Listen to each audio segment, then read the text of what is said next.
Assalamualaikum warahmatullahi wabarakatuh. Bismillahirrahmanirrahim. Alhamdulillahirabbil alamin. Allahumma shalli ala sayyidina wa nabiyina Muhammad wa ala ali sayyidina Muhammad amma ba'du.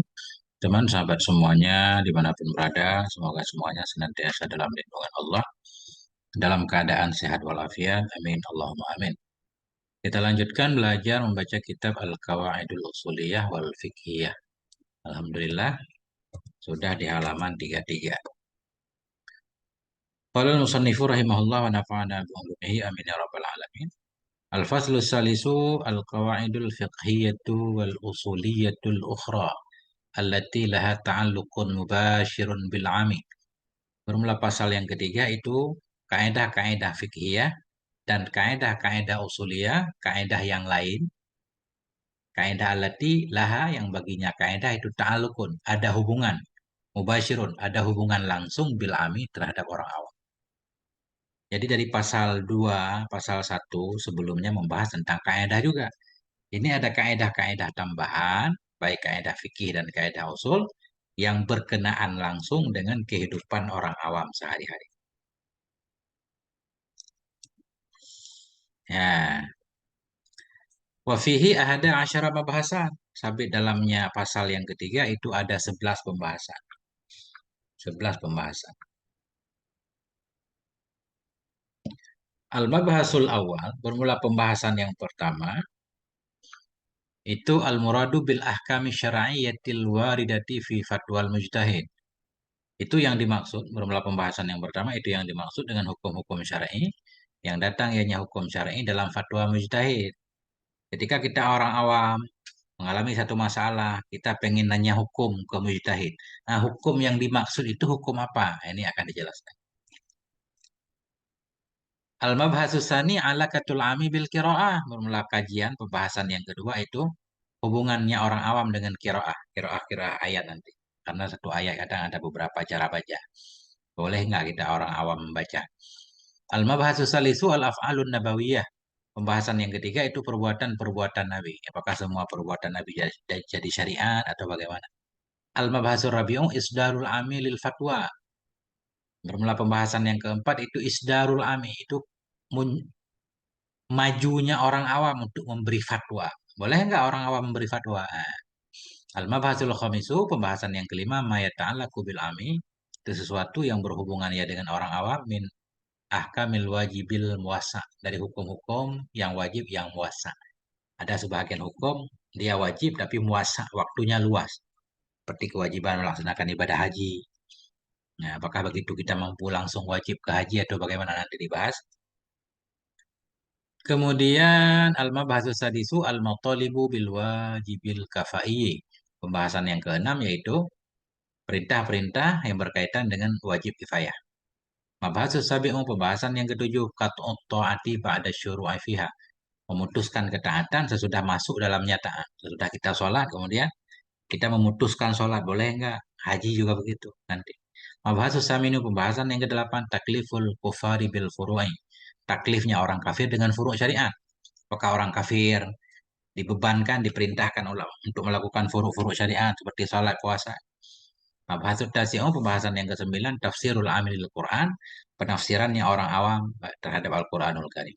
Mabhasul asyuru, pembahasan yang ke-10 naklul amilil hadis bil ma'na. Itu menukil oleh orang awam bagi hadis dengan makna. Bukan menukil lafadznya, tetapi menukil makna. Artinya yang kita pahami dari satu hadis, kemudian kita sampaikan. Mabhasul hadi asyara. Pembahasan yang ke-11 itu al-qawaidul fiqhiyatul lati. Kaedah-kaedah fikih, kaedah allati yastafidu al-ami, yang mendapatkan faedah oleh orang awam mubasyaratan, faedah secara langsung min ta'allumiha, dari mempelajarinya kaedah. Ada beberapa kaedah fikih, begitu kita mempelajarinya kita langsung dapat manfaatnya. Nah, inilah isi kajian pasal ketiga ini.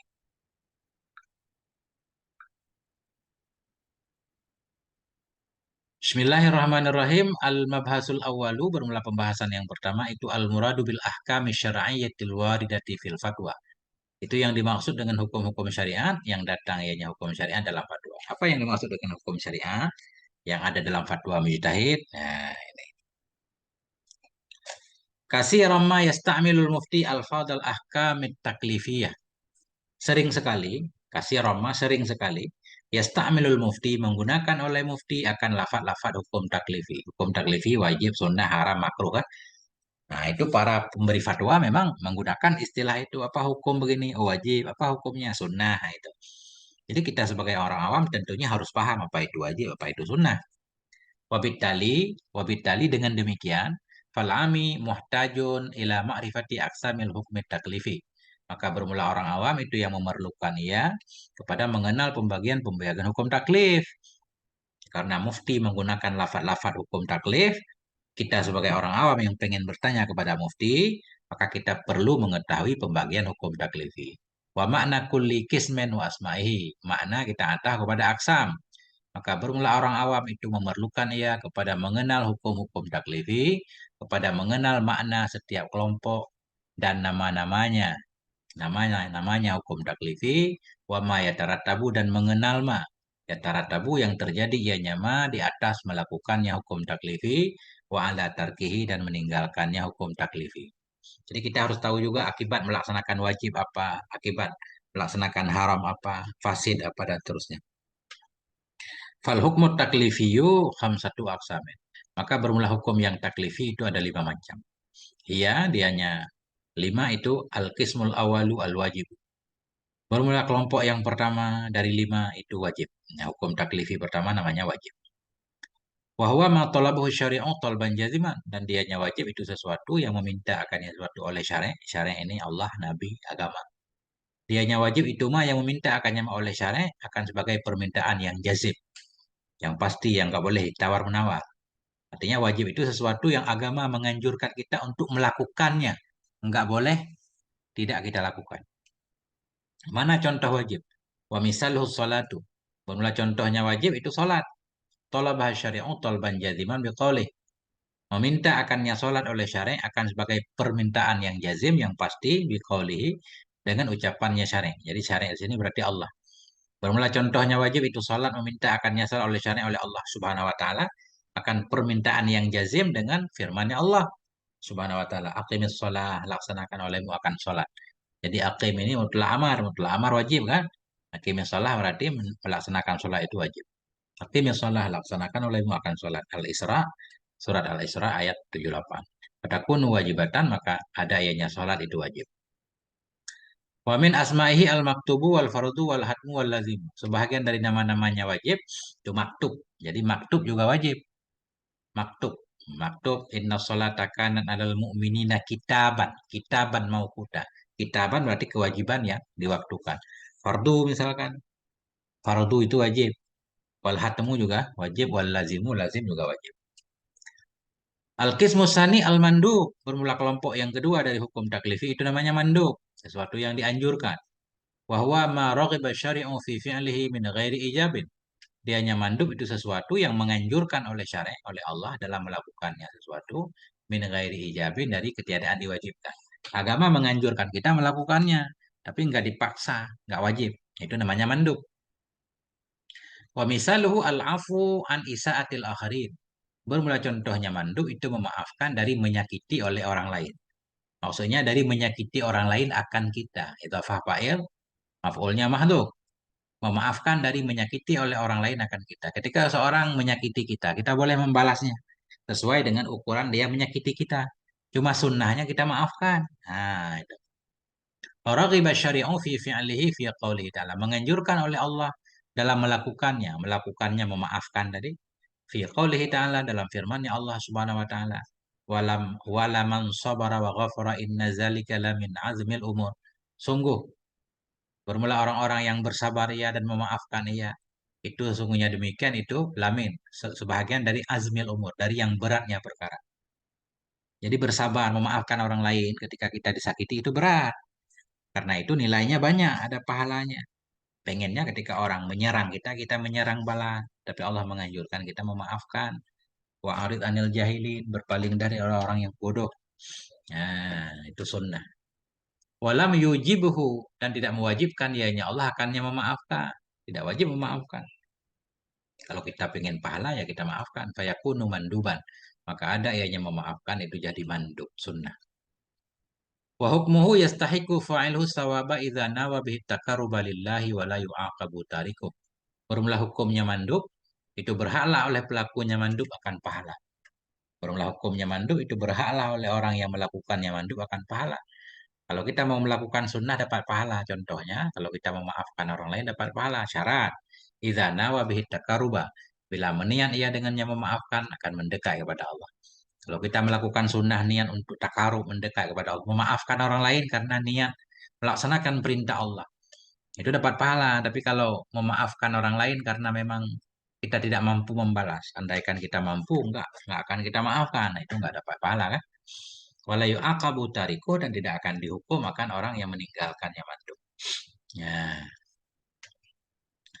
Wa min asma'ihi as-sunnatu wal mustahabu wa tatawung. Dan sebahagian dari nama-namanya mandub itu sunnah. Sunnah juga mandub, mustahab, mandub. Wa tatawu juga mandub sunnah namanya. Wa ta'atu ketaatan. Wa naflu nafal. Wal kurbatu kurbah. Wal ihsanu ihsan. Wal muraghabu fi. Sesuatu yang dianjurkan padanya. Muraghab fi. Ini semuanya istilah-istilah ini digunakan biasanya untuk mandub. Al-qismu salisu al-haram. Kelompok yang ketiga itu haram. Wahwa ma talaba syari'u tarkahu talban jaziman. Dianya haram itu sesuatu yang meminta oleh syariat, oleh Allah akan meninggalkannya suatu akan permintaan yang jazim. Jadi haram itu sesuatu yang Allah memerintahkan kita untuk meninggalkannya. Wajib kita tinggalkan tanpa tawar-menawar. Nah, wa hukmuhu annahu yastahiqul 'uqubata fa'ilhu qasdan. Bermula hukumnya haram itu bahwa sungguh hal dan sya'an itu berhak akan siksa oleh orang yang melakukannya yang haram nisbah sengaja. Kalau kita sengaja melakukan yang haram, kita berhak dapat hukuman Allah. Nah, tapi kalau nggak sengaja, kita nggak berdosa, ya kan? Walaupun dalam kasus tertentu kita harus menggantinya. Kita nembak burung nggak sengaja, ketembak orang, nggak dosa memang. Tapi orang itu tetap harus dibayar kan? Diatnya harus dibayar. Jadi haram sengaja pengen dilakukan itu yang dosa. Wa yusabu tariku idza nawa bi tarkihi taqarruba lillahi azza wa jalla. Dan diberi pahala akan orang yang meninggalkan yang haram bila niat ia dengan meninggalkan yang haram akan mendekat bagi Allah azza wa jalla. Jadi haram itu nggak boleh dilakukan. Jadi kita nggak melakukan yang haram. Kalau niat untuk mendekat, melaksanakan perintah Allah dapat pahala. Jadi tidak melakukan dapat pahala. Tidak mencuri, tidak membunuh, tidak dapat pahala. Tapi niatnya karena memang agama melarangnya. Allah menganjurkan kita untuk meninggalkannya. Nah, tapi kalau kita nggak mencuri karena nggak ada kesempatan, nah itu bukan meninggalkan yang haram namanya.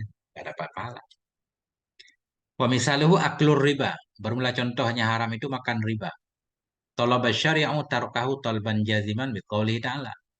Meminta oleh syariat oleh Allah akan meninggalkannya makan riba akan sebagai permintaan yang jazam dengan firman-Nya Allah Subhanahu wa taala, la ta'kulur riba. Janganlah kamu makan riba. Jadi makan riba itu haram, fayakunu muharraman. Maka ada ianya makan riba itu diharamkan. Wa min asma'ihi al-mahdur. Sebahagian dari namanya yang haram itu mahdur. Mahdur sesuatu yang dilarang, haram. Wal mamnu sesuatu yang dilarang, haram. Wal majzuru anhu sesuatu yang dicela darinya, haram. Wal maksiatu maksiat haram. Wal zambu dosa, haram. Wal qabih. Qabih ini kadang-kadang digunakan untuk makruh juga. Jadi sebahagian dari nama haram kalau ketemu kata mahdur, mamnu, madjur, maksiyah, zambun, qabih wal mutawa'adu alih sesuatu yang diancam di atasnya wasai'atu keburukan wal fahisyatu kekejian ismu dosa wal haraju sempit wat tahrimu pengharaman wal uqubah sisa ini semuanya menunjukkan kepada keharaman secara umum. Al-qismur rabi'u al-makruh bermula kelompok yang keempat itu makruh wa huwa ma talaba syari'u tarkahu talban ghaira jazim. Dianya makruh itu sesuatu yang meminta oleh Allah akan meninggalkannya sesuatu akan sebagai permintaan yang tidak jazim. Jadi makruh itu dilarang. Cuma larangannya tidak memaksa, sifatnya tidak memaksa.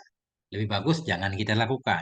Nah, wa hukmuhu annahu yusabu tarikuhu idza nawa bi tarkihi takarruba lillahi azza wa jalla. Bermula hukumnya makruh itu bahwa sungguh hal dan sya'an itu diberi pahala akan orang yang meninggalkannya makruh. Jangankan dapat pahala. Syarat idza nawa bi tarkihi bila niat ia dengan meninggalkannya makruh akan mendekat bagi Allah azza wa jalla. Nah, kita mau ke masjid, mau makan kan, makan yang bau. Sengaja kita nggak makan karena Rasulullah menganjurkan kita untuk nggak makan karena mau ke Jumat dapat pahala. Pulang Jumat baru makan, makan yang bau-bau. Wala yu'aqabu fa'iluh dan tidak akan dihukum akan pelakunya makruh. Ya. Al-qismul khamisu al-mubah, bermula kelompok yang kelima itu namanya mubah. Mubah boleh berarti ya, boleh dua sisi. Wa huwa ma khayyara syari'u baina fi'lihi wa tark. Dianya mubah itu sesuatu yang membebaskan oleh syariat di antara melakukannya sesuatu dan meninggalkannya sesuatu. Jadi mubah itu sesuatu yang mau dilakukan boleh, enggak juga boleh. Enggak ada anjuran, enggak ada larangan. Wa hukmuhu la yusabu wa la yu'aqabu. Bermula hukumnya mubah itu tidak diberi pahala, wa la yu'aqabu dan tidak diberi siksa ala fa'ili atas melakukannya yang mubah, wala ala dan tidak pula atas meninggalkannya mubah, tidak diberi pahala dan siksa lidzatihi karena zatnya yang mubah.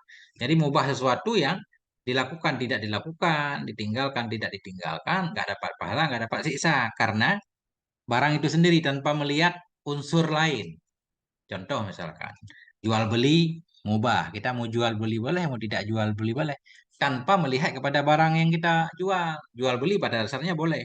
Tapi kalau kita jual minuman keras, jual manusia misalkan, kan itu tinjauannya lain lagi. Jadi dasar jual beli memang boleh. Tapi masalah haram disebabkan barang yang kita jual, barang yang haram, itu perkara lain. Misalhu al-bay'u bermula contohnya mubah itu bay'u jual beli, jual beli. Khayyara syari'u baina fi'lihi wa tarkihi biqaulihi ta'ala. Membebaskan oleh syariat di antara melakukannya jual beli dan meninggalkannya jual beli dengan firman Allah Subhanahu wa taala. Allah menyatakan wa halallahu al-bai'a. Menghalalkan oleh Allah akan jual beli. Kita melakukan boleh, enggak juga boleh. Jadi yang mubah ini bisa juga nanti naik tingkatannya jadi berpahala. Kita melakukan jual beli demi mencari nafkah. Itu kan unsur lain. Mencari nafkah yang halal untuk memenuhi kebutuhan keluarga. Supaya kita nggak perlu meminta-minta dan seterusnya kan. Jadi unsur lain. Pada dasarnya jual beli itu mubah. Adapun kita niat baik, itu jadi berpahala. Kalau niat kita buruk misalkan, jadi berdosa. Fayakunu mubahan, maka ada ianya jual beli itu mubah. Wa min asma'ihi al-halalu wa tolak wal jaizu. Sebahagian dari nama-namanya mubah itu halal, halal itu mubah. Oh, talak, talak mubah. Talak artinya bebas. Bebas mubah. Wadil jaizu sesuatu yang boleh mubah.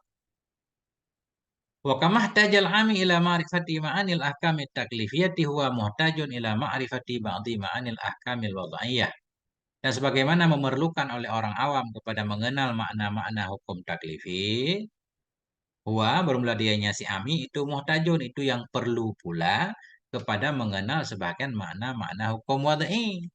Hukum taklifi kita udah paham di atas. Wajib, sunnah, haram, makruh, mubah. Juga kita perlu mengetahui makna-makna hukum wad'i.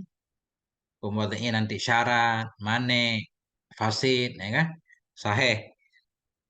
Ya, kenapa kita harus tahu makna-makna hukum wad'i? Lihat tawassala bi ma'rifatiha supaya sampai ya dengan mengenalnya makna hukum wad'i ila fahmi kalamil mufti kepada memahami kalam mufti agar ketika diucapkan oleh mufti yang memberi fatwa kita paham. Nanti mufti menyatakan, oh kamu kalau mau sholat syaratnya tutup aurat. Jadi kita harus paham syarat itu apa.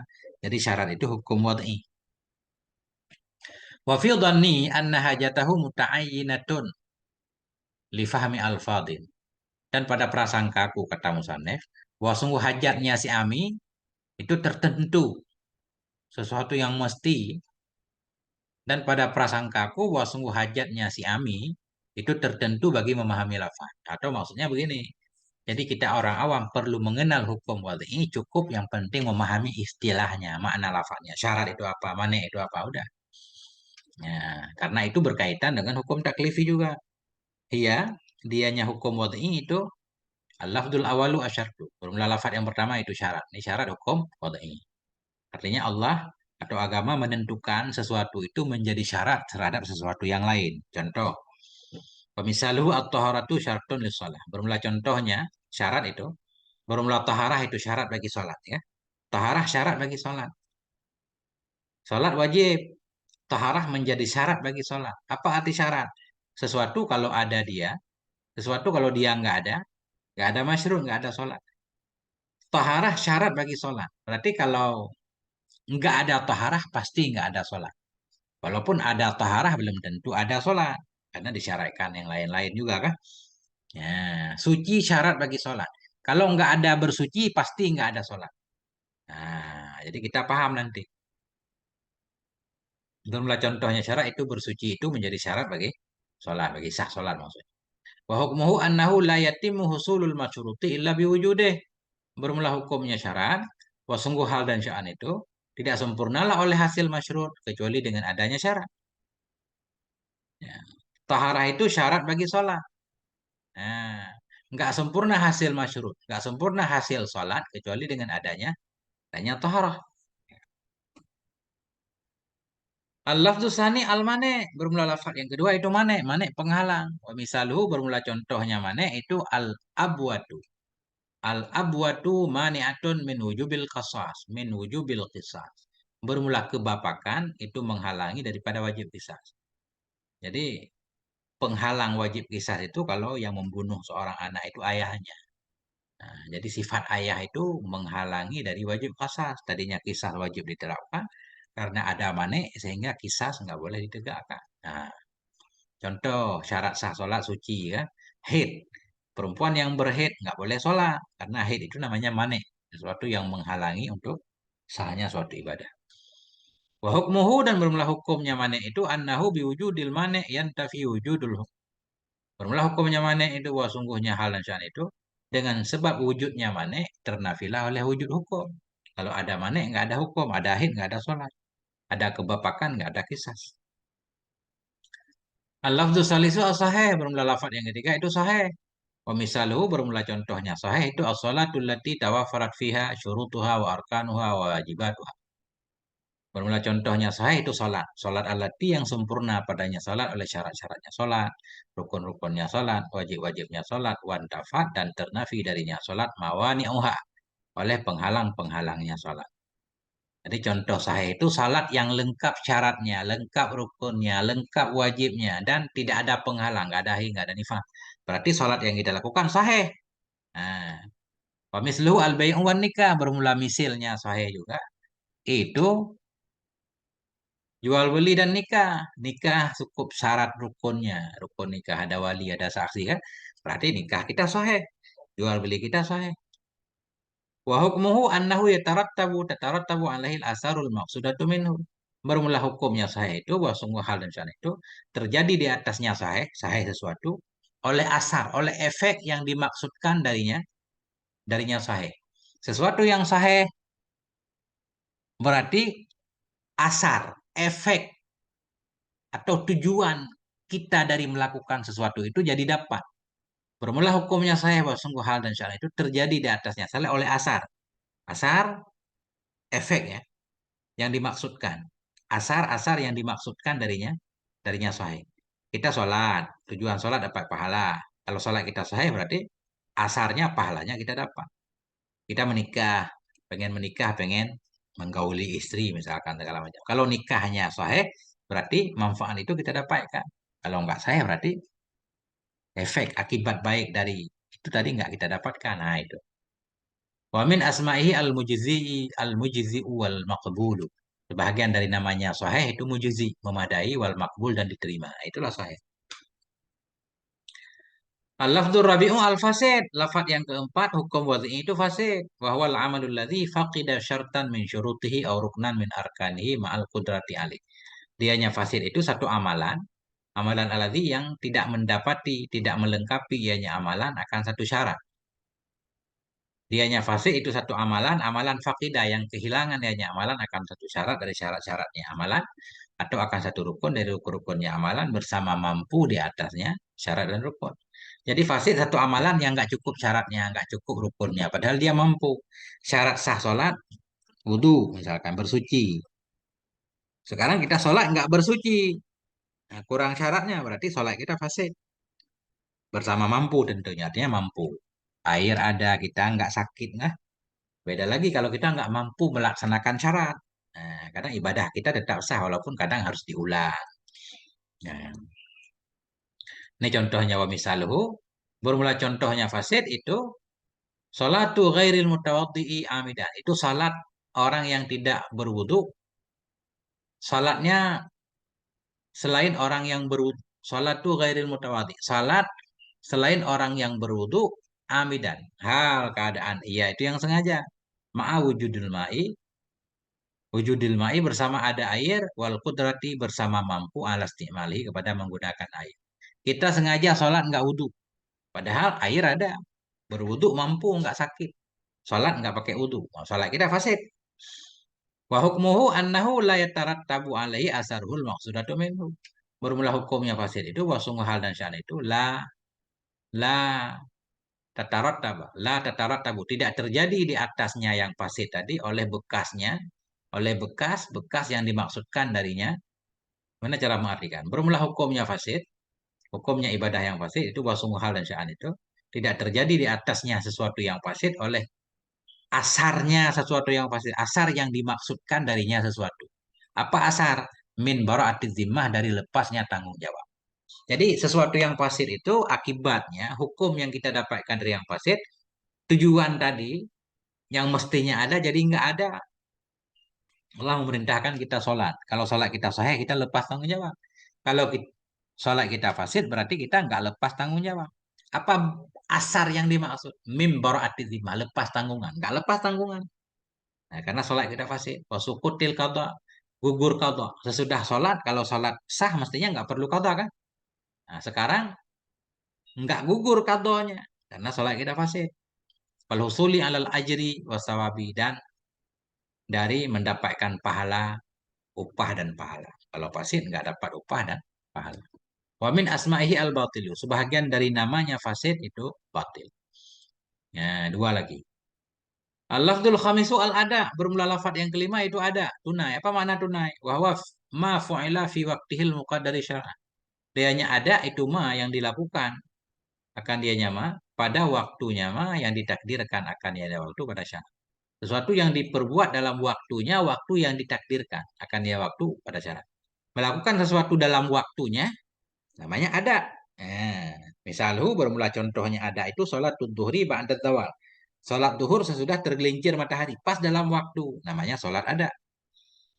Kalau melakukan sesuatu di luar waktu, namanya qadha. Al-lafdhu sadisu al-qadha'u. Bermula lafad yang keenam itu qadha namanya. Wahwa ma fu'ila kharija waqtihil muqaddari syar'an. Dianya qadha itu sesuatu yang dilakukan kharija waktu, di luar waktunya mah yang ditakdirkan akan yang waktu dalam agama. Ibadah dalam agama sudah ditentukan waktunya kan. Kita melakukan ibadah di luar waktu namanya qadha.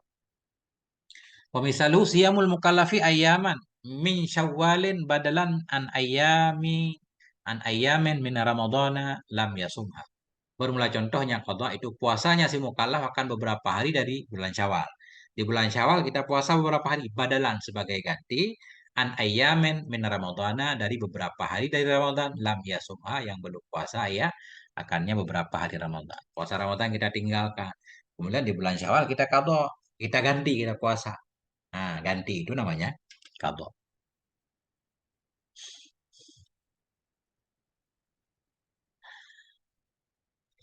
Al-lafdu sabi'u al-i'adah, lafad yang ketujuh dari hukum wad'i i'adah. Bahwa mafa'ila maratan saniyah. Dianya i'adah itu sesuatu yang dilakukan akan dia maratan saniyatan pada kali yang kedua. Kita lakukan kali yang kedua. Namanya i'adah. I'adah mengulang. Misaluhu bermula contohnya. Contoh i'adah itu man shalla wahdahu. Itu orang-orang yang sholat ia sendiri. Kita sholat sendiri, nggak berjamaah. Semua wajadah jamaatan. Kemudian mendapati ia akan jamaah. Fasallah mahu, maka sholat ia bersama mereka. Kita sholat pertama di rumah sendiri, nggak ada jamaah. Kita ke masjid, ternyata ada orang berjamaah. Kita sholat lagi. Sholat yang sama. Itu namanya i'adah. Nah, jadi kita mengulang itu sunnah di situ hukumnya kan? I'adah sunnah. Nah, itu i'adah. Au sholat ala ghairi taharatin, atau sholat ya di atas keadaan suci. Sholat dalam keadaan nggak suci. Nah, semua sholat bil taharah, kemudian sholat ia akannya sholat dengan suci. Nah, kemudian kita sholat lagi, kita ulang. Ini sholat yang kedua yang kita ulang namanya sholat i'adah. Hukum i'adahnya wajib di sini kan? Sholat tusaniyatu takunu i'adatan. Maka bermula sholat yang kedua, itu ada yang sholat yang kedua itu i'adah namanya mengulang. Wallahu alam bisawab wa ilaihil marji wal ma'ab. Semoga ada manfaatnya. Mohon maaf atas segala kekurangan. Sallallahu ala nabiyina Muhammad wa ala alihi. Walhamdulillahi rabbil alamin. Assalamualaikum warahmatullahi wabarakatuh.